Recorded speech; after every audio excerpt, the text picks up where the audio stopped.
The Fearless Leader Podcast.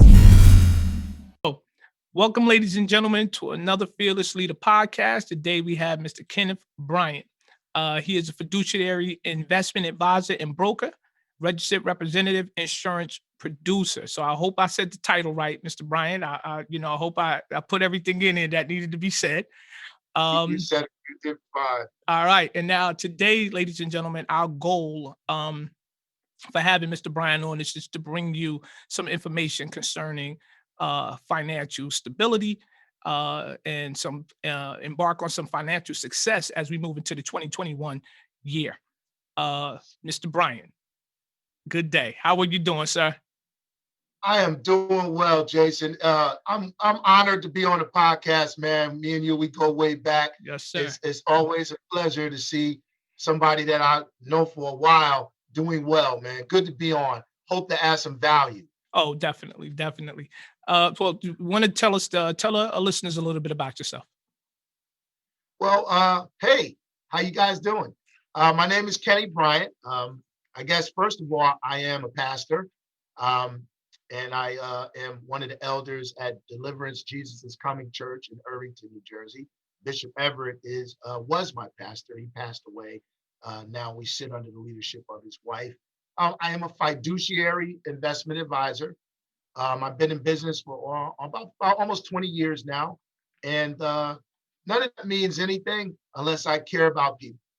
And as you can see today, um, I hope you hear my heart. I want you to hear my heart. My heart is to help people because we have some problems. We have some problems, not only in America, but in particular the African American community. So I am licensed in all 50 states as to do investments, to do IRAs, to do stocks, whatever, to help you get out of debt, to put together life insurance programs for you, to put together budgets for you, whatever you need. And I told Jason, Mr. Belton, that I would do free financial plans for anyone that just reaches out. That is $1,000 value. All you have to do is just mention the Fearless Leader podcast, and you'll get that. That's $1,000 value. That's out of my pocket just to help you. Beautiful. Thank you, Ken. Thanks a lot, man. We appreciate that. Let me ask you. So first off, you're going to have to define fiduciary to me. So walk me through that. Explain that to me. Okay, so there are two kinds of advisors. There is what's called a suitable investment advisor, and you have a fiduciary advisor. And a fiduciary advisor, like myself, has to take a really hard test, number one. And what that does is that we are governed by law to put the client's needs ahead of our own needs, ahead of our own pocket. A suitable advisor just has to make recommendations that are suitable. Okay. A fiduciary is governed by law. I can go to jail, and I'm not a really big guy, so I don't want to go to jail. We All don't right. want you in So jail, Ken. I'm governed. I wouldn't do so well in jail, Jay. So I'm governed by law to put my clients' needs ahead of my own. That's a great question, too. Okay. Okay. So we're gonna keep it moving. Why does one need a financial advisor? Well, it's just like anything else. If my roof starts to leak, I may be able to get up there and patch it. But number one, it's going to take me a long time to do it. And number two, I probably don't have the most latest tools, the latest information, and I might mess something up. If my plumbing breaks, okay, I'm going to call a plumber for the same two reasons. Right now, people are struggling financially. Number one, because they don't have accountability with their money. Okay, and and this is for everything in life. To your listeners, if you run from accountability, you're running away from success. Mm, And people have no accountability with their money, and they have no one to tell them, listen, you don't need to do that. You don't need to go out and buy a 30th pair of shoes, mhm, a 30th pair, and you don't have no money put away yet. mhm. You don't have no plan. And we all know that if you fail to plan, that is a a plan to fail. Mhm. And that's what people are. Jay, right now, I know you love numbers. So right now, okay, right now, 78% of America is living paycheck to paycheck. Wow. 78%. And Black Enterprise did an article June 2019 that said that if African American people don't stop spending money the way we are right now, Mhm. that our median net worth as a people is going to go to zero by 2053. Wow. To zero.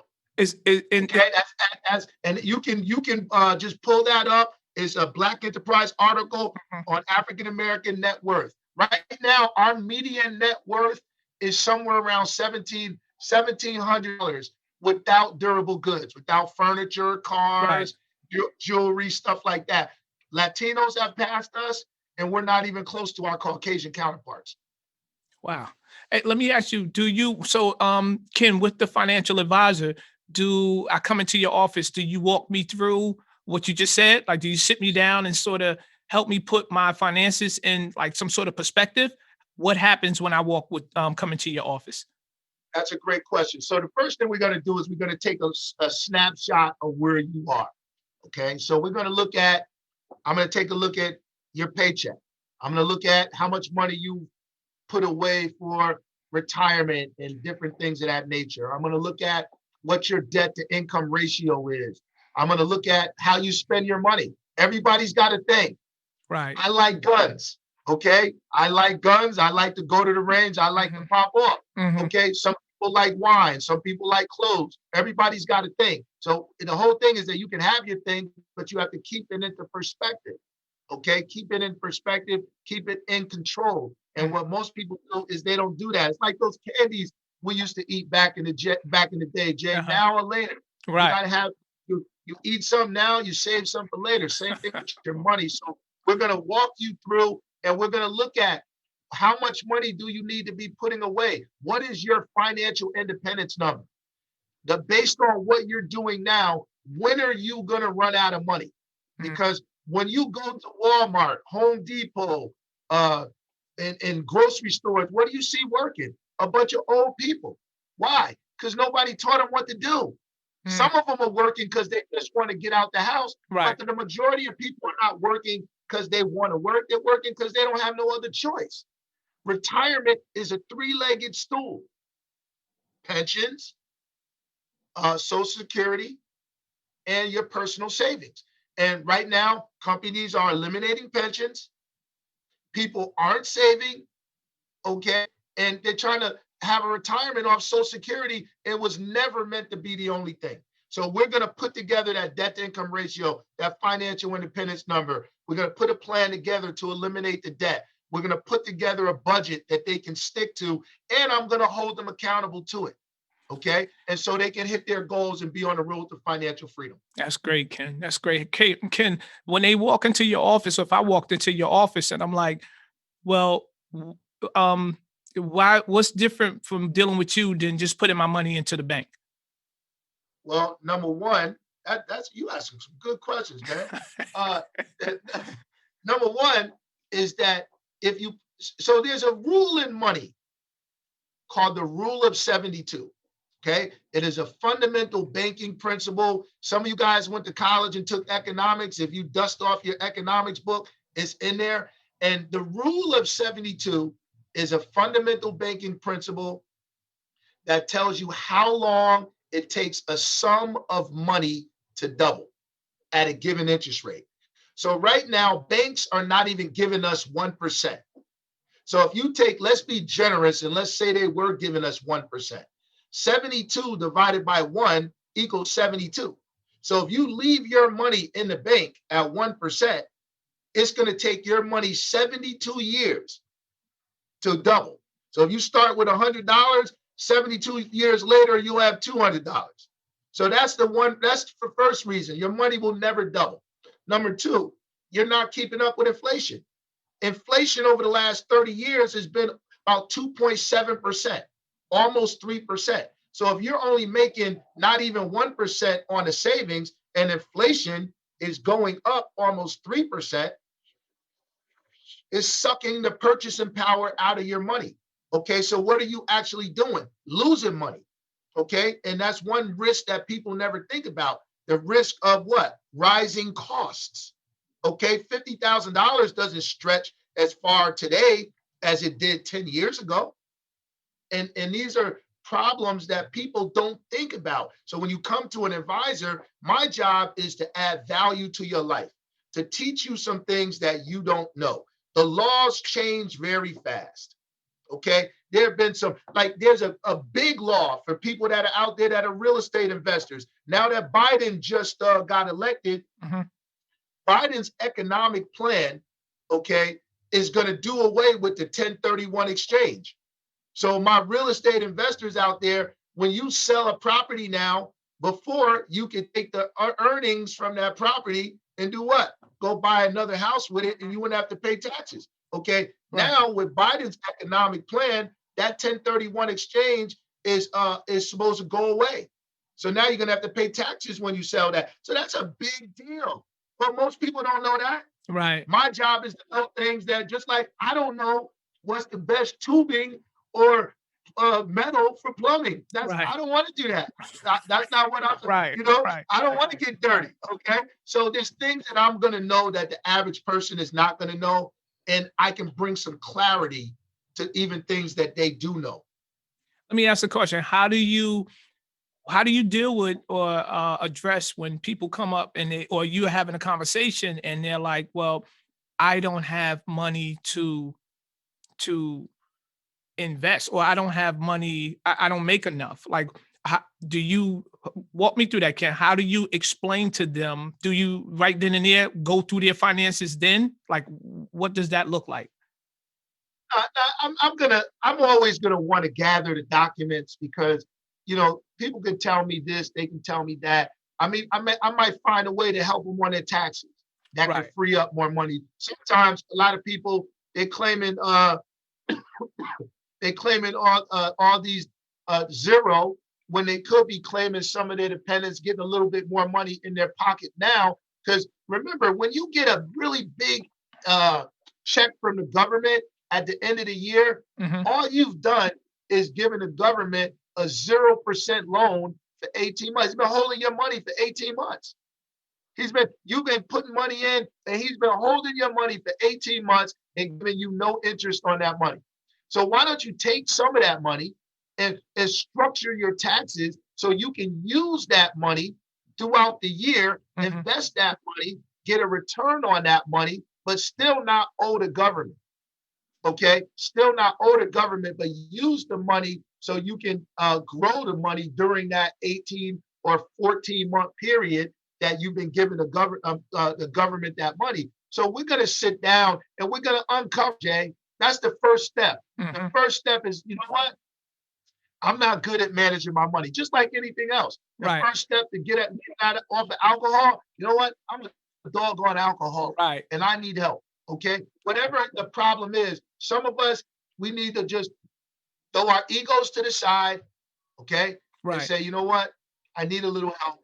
Let me find somebody that can give me some help, somebody that I trust, somebody that is going to have my best interest at heart, and let me get some help. Let me ask you, Ken. So even talking about your best, people understanding the purity of you, like so I know you. So I know, the honesty and the hard work and the trust. I know you. How does that work for those people who come in and they might not have a lot, but they're willing to take a chance? How do you sell that package to them? So in building a financial house, okay, in building a financial house, there is an order to everything. It's just like, I taught in Newark for 23 years. I didn't just walk into the classroom, okay, and start teaching. There was an order. There was some classes I needed to take. There was a Right. practice that I needed to pass. Right. There's an order in which things should be done. And a lot of times, people, it's not that they're doing things wrong, Jay. They're just doing things out of order. Mm. Okay. So when you put together a financial house, the first thing you want to do is you want to make sure you have adequate life insurance. That's the first piece to every good financial plan. Why? Because if you have people that are dependent on your income if let's say I got a husband that makes $50,000 a year and I have a wife that makes $50,000 a year, and they each depend on half of each other's income, and that husband gets killed in a car accident. Now that wife is missing what? $25,000 a year. If she has two children, that family's going to struggle financially. Hmm. Okay. But if I had him insured for 250,000, I could take that $250,000 check, bring it to that wife, invest it kind of conservatively, average somewhere between 6 to 8%. She could take 8% of that $250,000, and that will act as a structure to replace his income. One of the biggest mistakes we have happening in the African American community is that we don't buy life insurance, Mm. or we buy the wrong kind of life insurance. And then every generation has got to start from the ground floor all over again. All over again. We don't leave the next generation a head start. And I'm going to tell you something. If you are a parent, if you have children, your children should lift off from where you left off. Mm. Yeah. That's what we should be doing. We Right. got to make sure that our kids are together. And life insurance is the first thing. After we deal with the life insurance, then we begin to attack the debt. So that's the first thing. I listen. I love it. I love that. I love that you have a plan, even if they don't, or whoever walks into your office don't. I love it. And even starting with the idea of the insurance policy, that's major. And so you even then and there in your office, Ken, during your consultation, you walk them through the different levels or the different insurance policies. The very first time that people come sit down with me is purely educational, Jay. So the first appointment, I'm going to teach them some things, because I think that there's some things that every person needs to know. Everybody needs to have a good understanding of the rule of 72. They need to understand how compounding interest works for them and how it can work against them. Okay. They need to know how to calculate their debt to income ratio.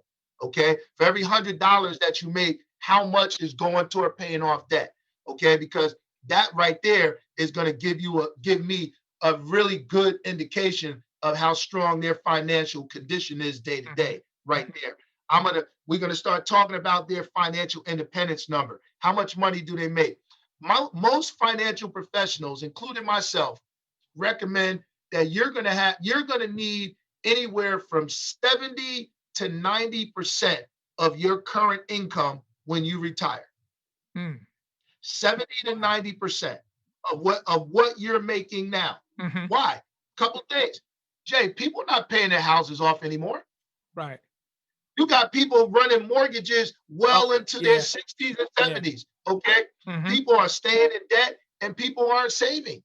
So if you have no savings, okay, and your mortgage is not paid off and you're bringing debt into retirement, then you are creating a hole that's going to be difficult to dig out. So one of my things I try to do is make sure that we have a plan to get that mortgage eliminated, to get all the debt eliminated, to make sure that they have some income, some money to live off of, and not even just to spend it down. Because think about it.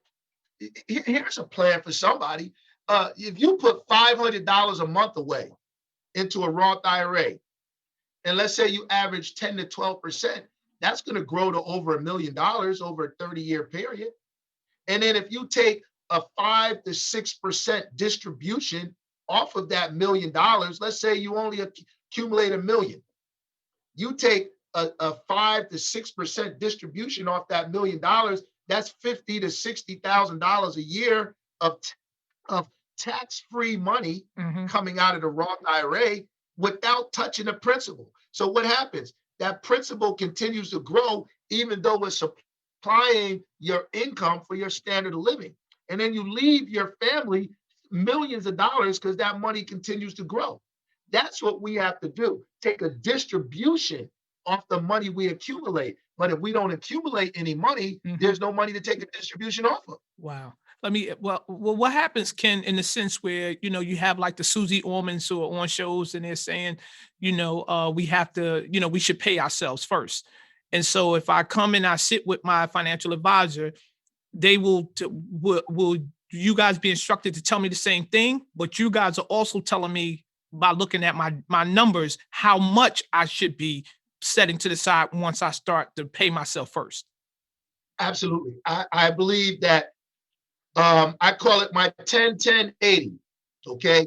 So you give God 10%, okay, or whatever you believe in, whatever Mhm. charity. I believe that this is the way I believe. I believe if you have money and you keep it to yourself, okay, then it can't do anything. But if Right. you take money and you give some away, then your hand is open to receive. And when you receive, you take a little bit for yourself, you give some more money away, and then your hand is open to receive again. I And, like and that. you receive and take a little bit for yourself, and you give some away, and then your Uh, hand is open to uh, receive again. So I believe that if that, I give tons of money to charity, mhm. tons of money. That's why it continues to come back to me because I have a giving spirit. So if you give 10% away, and if that's too much to do right now, then give 1% away, give Mhm. 2%. But think about somebody else because no matter how bad you have it, somebody's got it worse than you, and somebody would love your life right now. Mhm.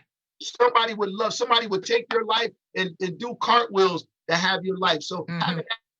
have an attitude of gratitude. So number one, give 10% away.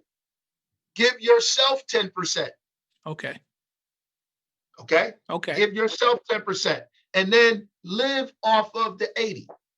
Okay. And you'll never go wrong. Now, when we break that 10% down, we're going to break it down into 3 different accounts. Okay. So the first account that people need is what's called an emergency fund. Okay. An Okay. emergency fund is 3 to 6 months worth of income put to the side. So if you get laid off, if your boiler breaks, if your transmission goes, you don't have to take out Visa, MasterCard, or American Express because you got some cash. Okay. So we want that emergency fund set up first. After we get that emergency fund set up, we want some short-term savings, things you might be saving for a house, a car, a vacation, things of that nature. And then you want your wealth building accounts, your long-term accounts, your kids' college, your retirement plans, things of that nature. So we divide. Let's say somebody has $100 a month that they can put away, Jay. Okay. I'm probably going to take $50 of that and put that towards an emergency fund. I'm gonna take maybe 25, put it toward the short-term savings, 25 towards the wealth building account. Once I get the emergency fund built up, Mhm. then I'm gonna put that money toward the other two areas. Okay. So it all comes down to, you know what? There's a scripture in the Bible, right, that I love, and it says that when the Israelites went into the promised land, that God drove the people out of Canaan, out of the promised land, little by little, because He said if He would have drove all the people out at one time, the animals of the land would have consumed the Israelites. Mm. And I think too many people, they want to get out and they want to hit a home run. You Mhm. got people out here that have Robinhood accounts and they're buying shares of stock. They don't have no emergency fund. They don't have no life insurance. If something Mhm. happened, their family's going to struggle financially. They're going to leave Mhm. their kids a burden to somebody else. And later on, I'm going to show you how to use life insurance to generate legacy wealth. Hey, Ken, that emergency fund, does it have to be cash? Because it is the goal to make sure that we aren't using credit. So like we don't want to tie that up into a credit card. Like we can't say our emergency fund is connected to a credit card. No, that emergency fund needs to be liquid. Okay. Emergency fund. So emergency fund, you can keep an emergency fund in the bank. I don't have a problem with, as long as you discipline not to go in there. Ladies, when the shoes go on sale, that's not an emergency. Okay. Fellas, okay. You want to have a big Super Bowl party? Right. That's not an emergency. Right. Okay. Right. If the TV works, okay, then We run keep the the run T. the TV. Right. Okay, Right. run the TV. Okay, one of the things we got to stop doing, man. I got a little saying, Jay. It's like people are in trouble because they are all flash and no cash. Mm. What do I mean? They spend money they don't have on things they don't need Mm-hmm. to impress people they don't know or that they don't even like. Okay. And we got to stop doing that. Right. We got to stop doing that. Okay. Listen, I'm going to be the truth teller. I'm going to be the truth teller today Okay. because we got to stop. We got to, Jay, Black Enterprise says our net worth is going to go to zero by 2053 if we don't change. Yeah, that's crazy. So either we trying to fix the problem, Mhm. or we are facilitating the problem continuing. I'm not going to do that. I'm going to be the truth teller, and by God's grace, at this junction in my career, Mhm. I'm pretty established. So what I want people that want to change. Right. Everybody ain't ready to change. Right. Everybody's not ready to change. Sometimes it's not that people they know they know what they need to do, but they're just not ready to change yet. Let me ask you, Kim, when do you? But yeah, No, I'm sorry. Go ahead. the emergency fund needs to be liquid. Liquid. It does need to be liquid. When do you feel that people are more receptive? Like, have you gone to like college campuses and spoken to kids on college campuses, or is it like those young adults, that 25, the 25, 27-year-olds, or is it the older groups? Like, when do you see people being more receptive to it? Like, I got it. I understand what he's saying. You know what? That's a good question. I really can't say that there's one demographic Okay. of people. I think that, I've done seminars in front of thousands of people, and Right. you got old people coming up. Man, where were you 20 years ago? Right. And Right. I'm like, well, you know what? I'm here now. Okay. And then let's make sure that your children and your grandchildren and Mhm. your nieces and nephews, let's get them right. And then I'll do some stuff, and I got a bunch of millennials, rushing. So it's a mixture, man. It's a Right. mixture. I don't think it's more of a demographic. I think it's more of a mindset about money. Okay. And that comes, you got people that are baby boomers who have a good mindset about money, Mhm. Gen X, millennials, et cetera, et cetera. But I do say that the millennials have an investing mindset that I haven't seen the baby boomers have, Right. or Right. the Gen X's have. Okay. Okay. Listen, so there were people who knew that I was going to have you on. So I have like 3 scenarios for you. Okay. And understanding from the information that you gave me earlier, I'm sure that you would need a little bit more background information to really make like a thorough analysis of how you would move these people along in a scenario. But I just want your thoughts. So scenario Okay. 1 was a 25-year-old woman and she makes $55,000 a year. Like, what kind of plan? So I already know that if she walked into your office, the first conversation is going to be about the life insurance, right? Let me Well, ask you. is she single? Does she have any children? Is she married? She's single.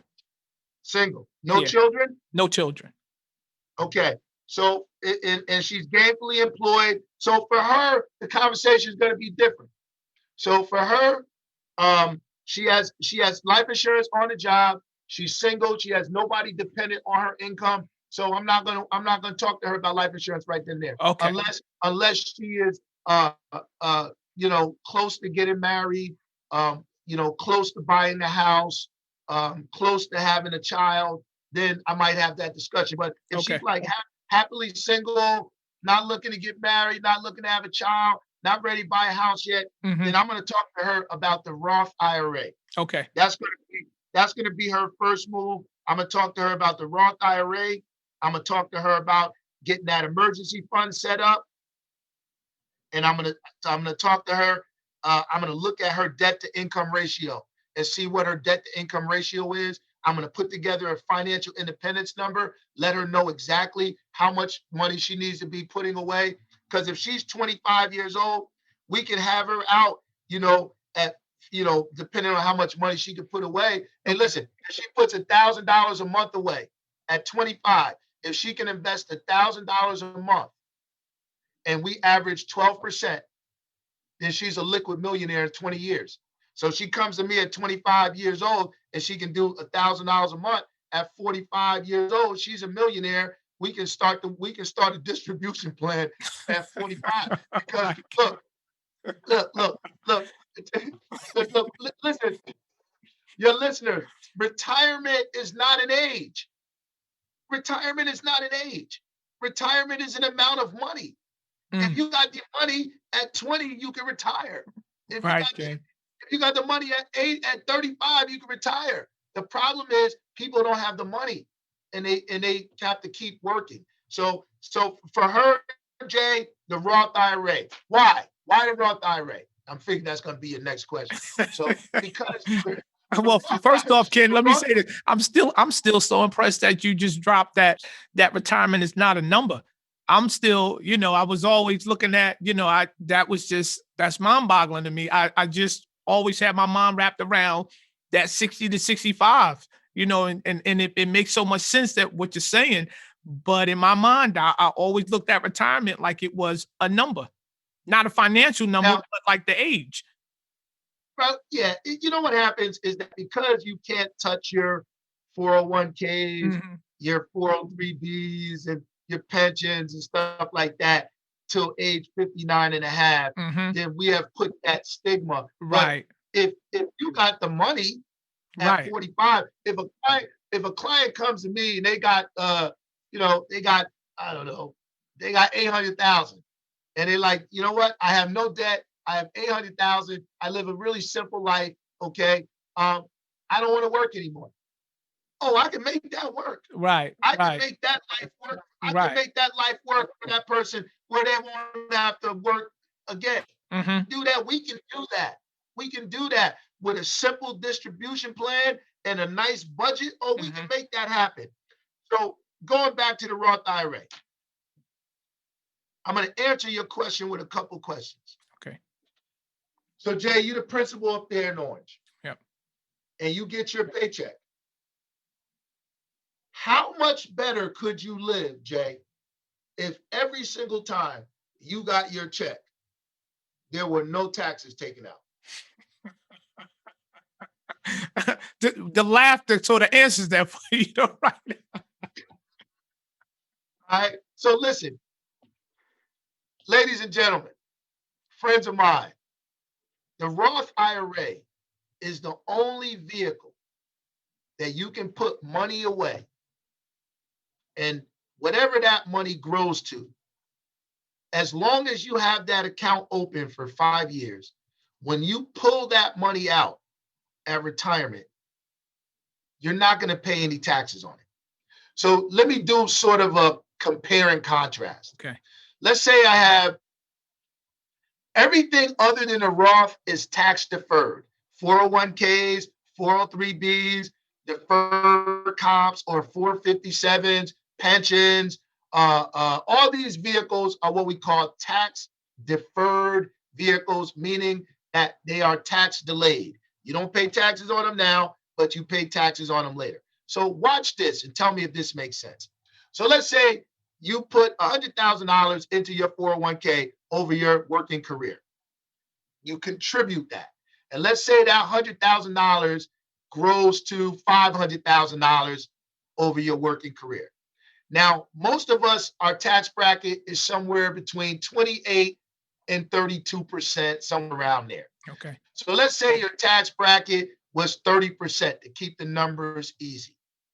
So on 100 grand, you would have paid at 30%, $30,000 in taxes over your working career.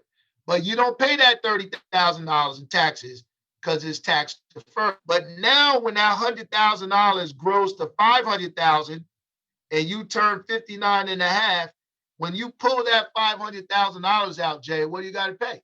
Taxes. Right. And would you agree with me? Most people, when they retire, they need the same amount of money they needed while they were working, if not a little bit what? More. More. Correct. Okay. So now when you pull that $500,000 out, you're gonna give Uncle Sam 30% of 500,000 or 150,000 in taxes. Does that make sense to Wow. you? No, it doesn't. Okay. And if you take your money early before age 59 and a half, you get Yeah. taxed at Mhm. 30%, but you pay a 10% penalty. So 40% goes to the government. Wow. Okay. That's what most people are doing.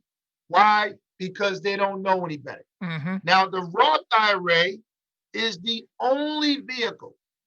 It's the only vehicle that you can put money away and that money's going to grow tax free. So, same scenario, but let's just add a couple things. Let's gross pay was 13,000 Mm-hmm.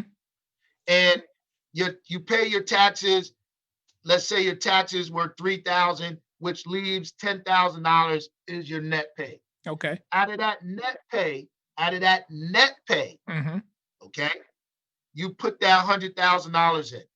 So that means you've already paid taxes on that $100,000 that you contributed Right. to this Roth. Mm-hmm. Now that $100,000 grows to $500,000.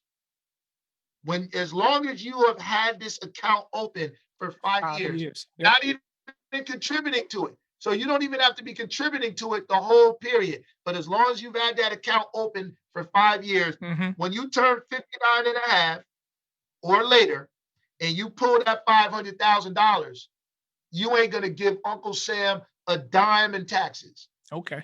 Nothing. You pull everything tax free. And if you get in trouble during the work years that you're working, Mm-hmm. you can always pull your contributions. The money you put in, you can pull your contributions out tax free, penalty free, anytime. One other thing that's really important, your beneficiaries Yeah. will also inherit this money tax free. Wow. So Wow. your bennies will also inherit. So people need the Roth IRA like we need air. Okay, I'm telling you, before the laws change, you need comes. I start these up, Jay, for Mm-hmm. as little as $25 a month. So people, you don't have to have a whole lot of money. You just need to be able to put away $25 a month. We can start a Roth IRA. That is something that we need like air. I'm so Okay, so glad. No, Ken, I'm that's sorry to what I cut would you off. that 25-year-old. Okay. I'm glad that you said with the $25 investment, Ken, because I think that a lot of folks are under the impression that there has to be, you have to spill out this, tons and tons of money. And because I guess in theory, people are like, oh, you got to spend money to make money and you got to do these other things. But I'm glad that you put on the table the idea of opening up such an account Mm. with just $25. And that I think that's excellent because I don't, we don't want to scare people from doing the right thing with their money. So I definitely appreciate that. Let me even ask a question about their contributions. When you said the that I would be able to go back in and might be able to borrow back from my contribution. So if I needed to, how am I penalized? Is there any penalty with that? Good question. And I want to change one word. You don't have to borrow, you just withdraw. Okay. Remember, you've already paid taxes on the contribution. So since you've already paid taxes on the contributions, those contributions are always available to you if you need them. So if you get in trouble, okay, so it's sort of like a quasi emergency fund just in Okay. case. Now we don't set them up like that because I don't. Mhm. The idea is that once you get it in there, to It's leave it right. alone. Yes, sir. However, if you need it, if there is some kind of emergency, if you Mhm. do get in trouble, you can go in there and take. If you have if your account balance is 150,000. And out of that $150,000, you've made $50,000 of contributions Mhm. with your Roth. You can go in and take $50,000 out anytime. Okay, those are your contributions. You can take that out. There will be no tax on that money. There will be no penalty on that money. Okay, so that's really that's a big deal. And Yeah. there's another thing that's important. I don't want to start talking too technical, but Okay. there's something called required minimum distributions. Mhm. Okay, that would, like, let's say you don't need, like, I probably won't need my money, my Mhm. Roth money. Mhm. So with if you have your money in every other tax deferred plan, when you reach the laws just changed now. It was 70 and a half. I think it's 70 to 72 now. That law just passed. Mhm. The government says you have to, Jay, take a certain amount of money out of your account. Why? Because you're 72 years old and we don't know how much longer you're going to live and we want to tax it. Gotcha. So Gotta they're get going your to make piece. you, Right. they're going to make you take it whether you need it or not, Right, whether you right, need it or right. not. And with the Roth IRA, there's no required minimum distribution, RMDs for short. So you don't have to take the money if you don't need the money. That's Okay. another benefit to the Roth. Okay. Let me ask you. So I have another scenario for you. Uh, 50-year-old man and looking at retirement in 15 years. That goes back to what you're saying about that retirement being a date and, but 50-year-old man and looking at retirement in 15 years and I think his salary was $65,000 a year. Okay. What is that? Once again, first couple questions. Is he married? Does he have children? How old are his children? Married, 2 kids, one 18, the other 8. Okay. So first thing we want to look at, I'm going to make sure that he's got adequate life insurance, got young children. So adequate life insurance, that's the first thing we're going to make sure that he has. After we look at Ken, let his me ask you. Let life, me ask you. Can I ask you a quick question? I'm sorry to cut you off. What is adequate life insurance for that gentleman and his wife, and the expected amount on his 2 children? that is a great question. I'm glad you asked that. So there's a formula for purchasing life insurance. That formula is something called DIME. Okay. The D stands for how much debt you have. The I stands for how much income would need to be replaced if, God forbid, something were to happen to either one of the breadwinners. The M stands for the mortgage, and the E stands for college education. So let's say this gentleman, you said he makes $65,000, right? Yes, sir. A year? Yes, sir. Okay, so let's say his family depended on half of that. So they would need 30 some thousand. Let's just keep it at 30,000 to make the even number. I'm going to multiply that 30,000 times 8 to 10. Okay. Okay. So he's going to need about that. Why? Because that's the amount of money he's going to need to replace the income. Right. If he has a mortgage. So if 300,000, Jay, if we have $300,000, right? Mm-hmm. $300,000 and we average 10%. 10% of 300,000 is what? 30 grand a year. Right. Uh-huh. Replace this Right. income. Uh-huh. Okay. So let's say that so that would be 300 to replace his income. Let's say that he has 2 kids he's got to put through school, depending on what school, because I can tell your audience how much it's going to cost them to send their child to whatever school they want to send them to. Okay. When I got programs to figure that out. Okay. So we're going to look at the college. How much is the college going to cost? How much does he have left on his mortgage? So worst case scenario, I'm going to take his income and I'm going to multiply that by 8 to 10. That's a shortcut. Okay. Okay. To determine, because if I replace the income, his wife should be able to what? Pay the mortgage. Mm-hmm.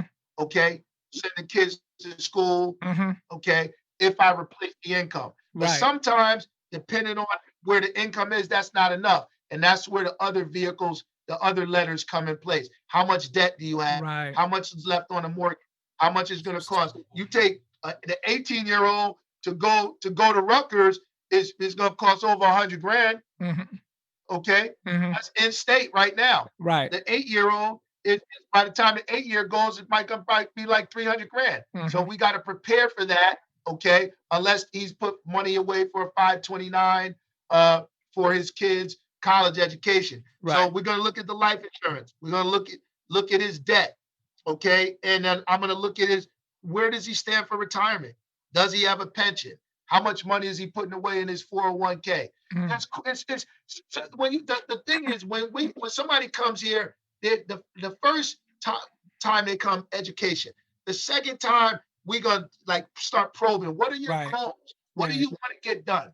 How do you want to leave your family? Where do you stand? I need a snapshot. I Mm-hmm. need a snapshot of where they are. How much money have they put away? And then I'll give you one other thing, Jay, that a lot of people are messing up with is they're not buying long-term care insurance. Mm. So long-term care insurance, okay, is when you have, well, you qualify when you have problems with two of the six activities of daily living: eating, dressing, bathing, transferring, toileting, continence, that is toileting, Mm-hmm. and mental cognitive impairment. Okay. Okay. Now, when you have problems with two of those six, the government says you qualify for as a that qualifies as a long-term care event. So let's say this particular 50-year-old, let's say Jay, he's got $500,000 in Mm-hmm. his 401k. Okay. If he has, let's say he's got everything else in place. Let's say his debt is good. Let's say he's got his life insurance in place. Let's say he's got the money in his 529s for his Mm-hmm. kids' college. Right. Let's say he's all good. Right. If he doesn't have long-term care insurance and he has a stroke and he doesn't die, the government is going to make him spend his whole all of his $500,000 down until he has 2 grand, and then he can apply to Medicaid.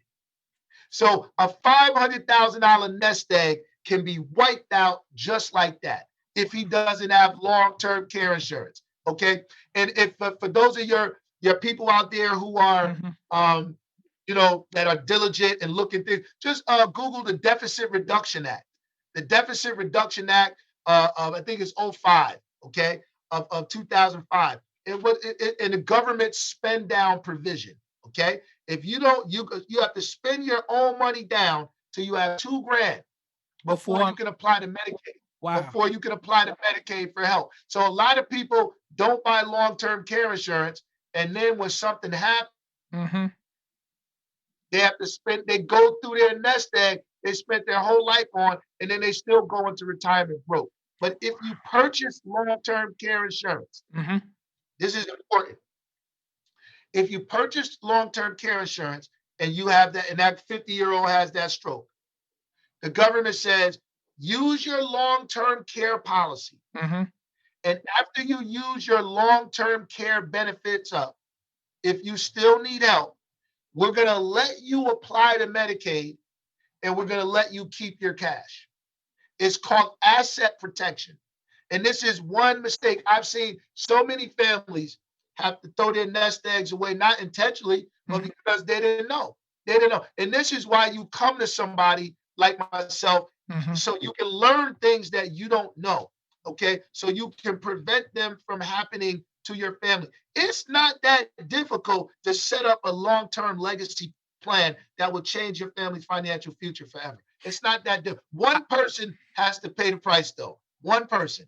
I definitely want. I don't even care if we have to put the long-term care piece up on as a link on the podcast. I think that's very very informative, though, Ken. I'm blown away by the information that we're receiving today. That's a lot of information.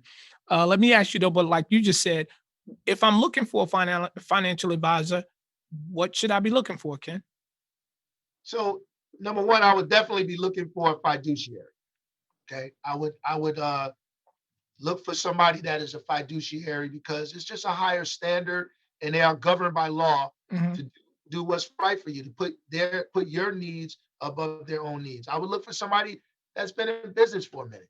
I would not, just gravitate to somebody that is just like anything else. I mean, do you want the first plumber that comes to your house? Do you want or you want somebody that's not that. Now, listen. Once upon a time, I was a new advisor, and when I first started, I wasn't a Right, fiduciary. right, right. Okay, Hmm. so I'm not saying there's some suitable advisors that are good, Hmm. but I would at least. I mean, who touches your heart? Who connects with you, in your spirit? Who do you feel good about? Hmm. Okay, pick somebody that you feel good about. Broker check them. FINRA broker check me.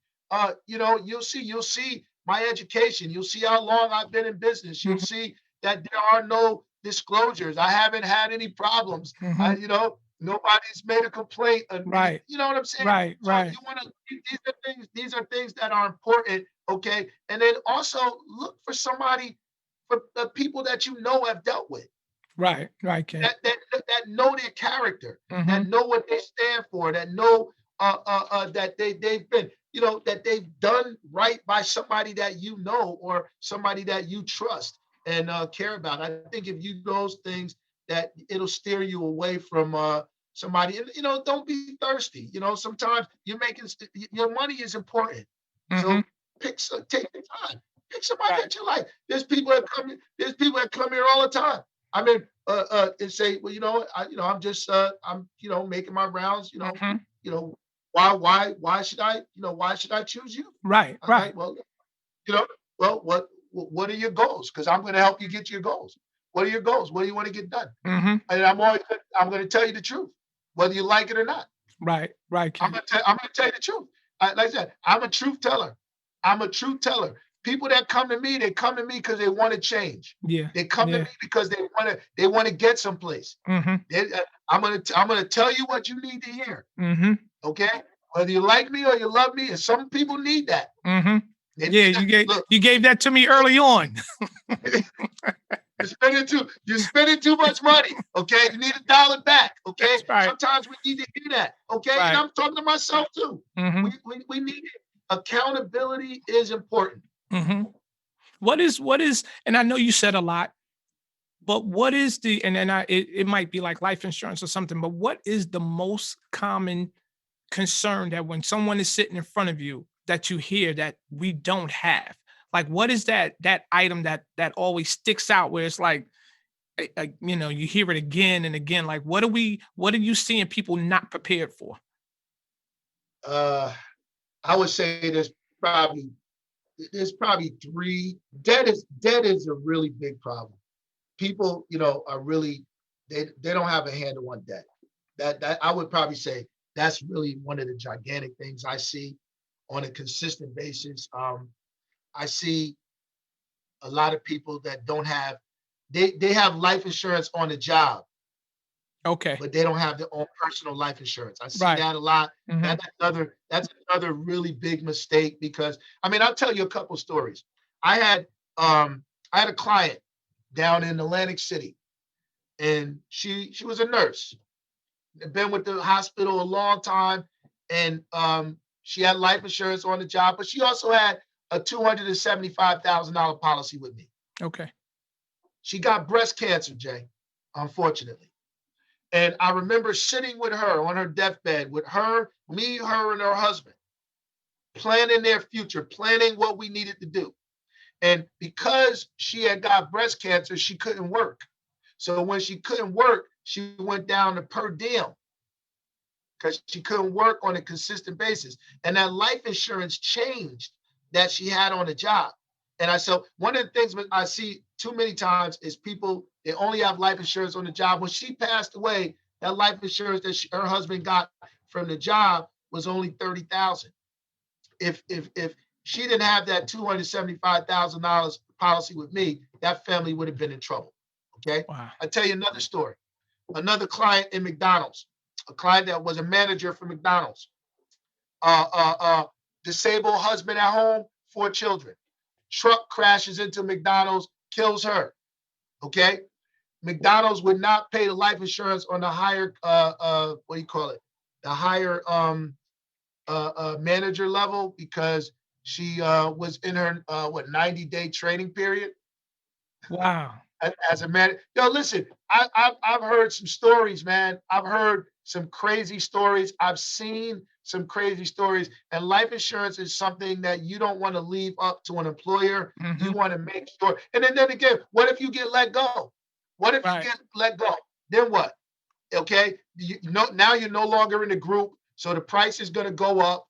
Okay, and most people can't afford it when it goes up. Mhm. So there's a lot of hiccups. So that's one. Number two is the debt. People have no clue how to get out of debt. So just putting together a debt stacking plan Right. for them. and a debt elimination date.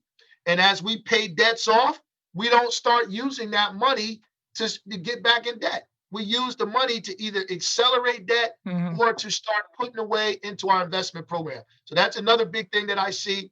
And this is a biggie.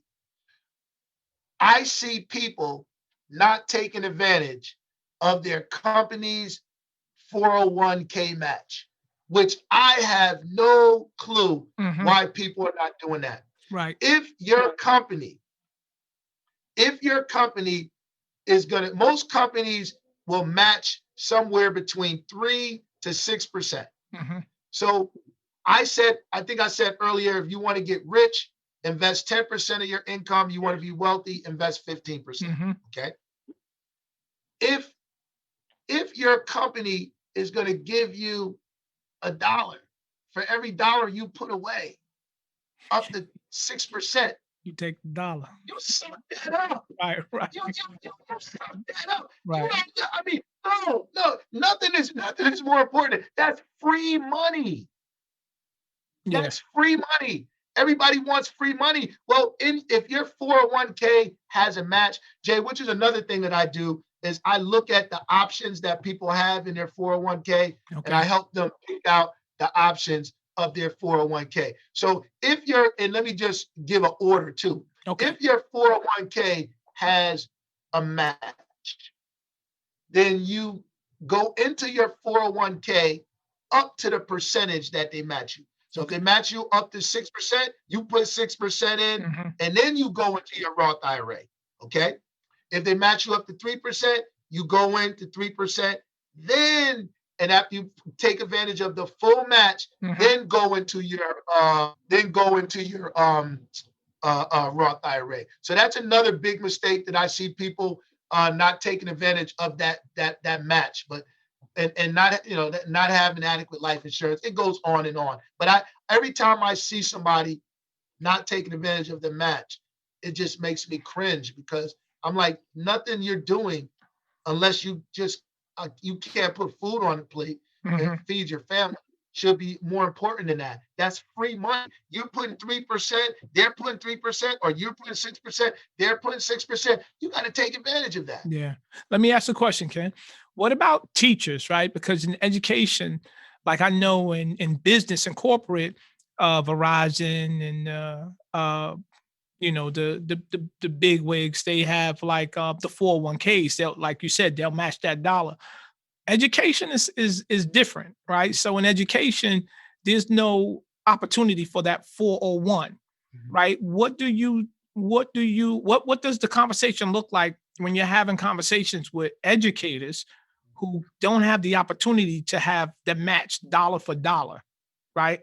What's the package look like for someone that their savings or that plan is going to look a little bit different? Yeah, it is. So I'm gonna start them with the regular Roth IRA. Okay. Up to the point that that they are maxing that out. So a person that's under 50 years old can put $6,000 a year away into the Roth. That's the maximum the government allows you to do. Mhm. Uh, if you're over 50, there's $1,000 catch-up provision that you can put in, so you can put $7,000 in, and then after they do that, then I'm gonna tell them to open up a 403b Roth. Okay. Okay. So they can open up a 403. One of the things I did when I was a teacher is I fully fund my Roth IRA first. And then I opened up in the district, I opened up a 403b Roth. Okay. Which most of the time they won't mention to you, but there are Mhm. many companies that will offer that 403b Roth, and you can put money up and you can put more money in there. Mhm. Okay, you can put up to 18 under 50, you can put up to like 18.5. If you're over 50, you can put up to like 24,000 and something. I think 24.5, I think the number is if you're over 50 into the 403b Roth. Okay. And I would do that for them, depending on how much. If they own a business, then there's something else that I can put them in, which is called what's called a unique, okay, or a self-employed or a 401k Roth for a business owner. So everybody's got a different, look, Mhm. but for teachers, they definitely want to put as much money away tax-free as humanly possible Right. before they cross those income limitations, because there are some income limitations. I think we start getting over 200 to 3,000 in income, then you're gonna start phasing yourself out if you're married. I think the number is like 130 some thousand. um, that's your maximum adjusted gross income after you write off your deductions and things of that nature. So you want to get as much money in there as possible, okay, while you still can, and get that growing tax free. And let me ask you this final closeout question, Ken. Is 60 too, I mean, 60 too late? It has, if someone comes to your office and there's 60, like what happens with that person, that plan? So 60 years old, they're close. We're gonna do a few things differently. Okay. Okay. Number one, we're gonna look at what are their necessities. Where are they at right now? How much money do you need to live off of? Hmm. Um, how much longer can you handle working? Okay, Right. so we Right. can so we can put off taking Social Security off a little bit longer, so we can take the maximum that we can get from the government. Okay. Do we have a pension plan that can structure our money? Okay. Sometimes with people like this, I might even consider, Jay. So let's say they got a mortgage, right? Hmm. And the mortgage is hurting them. There's been times that I've recommended to clients. I say, look, you're 60 years old. You're 60 years old. Refinance your mortgage. Take it back to 30 years. Live comfortably, and then your kids will get the mortgage, and Right. etc. Just reduce your what expenses. Right. Okay, Okay. by all means. So somebody like that, I want to try to reduce their expenses as much as I can. I want to try to get them putting money away in that Roth IRA, even if they only can contribute for 7, 8, 9 years, whatever it is. I Right. want to I want to get that in, and I want them to probably try to put off Social Security as long as possible, so they can take the what larger payout Right. to help them survive during that time. Um, that's some of the things that I would deal with them. Make sure that they have no debt. Hmm. Make that mortgage payment as low as possible. Okay, because they can always accelerate if things get better. Right. Right. Right. Okay, but Yes. if things get tight and they don't have enough income, because there's two ways to increase your what is it, your life, let's call it. Number one, if this is the gap right here, what most people think about is what? Dropping it, Right. Right. decreasing, Hmm. and that increases. But the other thing you can do is what? Make more money. Okay, most people file bankruptcy because they can't come up with $400 a month. Go hard. There's sometimes I tell clients, I'm like, go hard, go get a second job, work 6 months, excel, put all that money onto the debt, and then take 3 months off and rest. I like that. And then go hard another 6 months. Right. Okay, put everything on. Listen, the biggest thing people do, Jay, is they come in here and they're like, Kenny, it took me uh, you know, 14 years and I've got myself in a debt mess and I want to get out overnight. It doesn't Not work gonna like that. happen. Right. It Right. doesn't work like that. Right. There's no abracadabra and Right. it doesn't work like that. So Right. and sometimes if people do get blessed like that, then they go right back out and get right back in debt. See, when it hurts, when it hurts, Hmm. then it prevents you from doing it again. Okay. Right. Right, Ken. And I'm going to end with this. If you are 25 years old out there and you want to be a millionaire, you only need to invest $158 a month and average 10%, and you'll be a millionaire by the time you're 65. If you are 35 years old, you only need to invest $442 a month, and you will be a millionaire by the time you're 65. If you are 45 years old, you need to invest $1,300, and you will be a millionaire by the time you are 65. If you are 55 years old, you need to invest $4,882, and you will be a millionaire by the time you're 65. If you are 60, you need to invest $12,000, and you will be a millionaire by the time you are 65, averaging 10%. Now, here's the question to all your listeners, Jay. We all can do $158 a month, can't we? So catch your children, your nieces, your nephews. Let's get them. Let's look out for the next generation so they'll be okay, because we don't want them to have to go through some things that's go. We can see the writing on the wall. Okay? And we need to have some coin to prepare them for the things that could happen in the future. Yes, sir. Yes, sir. Listen, I want to applaud you. Thank you. Thank you for coming through, Ken. Definitely. I know folks don't, they don't necessarily know Mr. Kenneth Bryant, but I want to just drop a little tidbit on you. This gentleman has been this way since I've met him. Always about making sure the finances were correct. I don't even know if I was going to the store to buy a Snicker, if it was like, do you really need to buy that candy bar, James?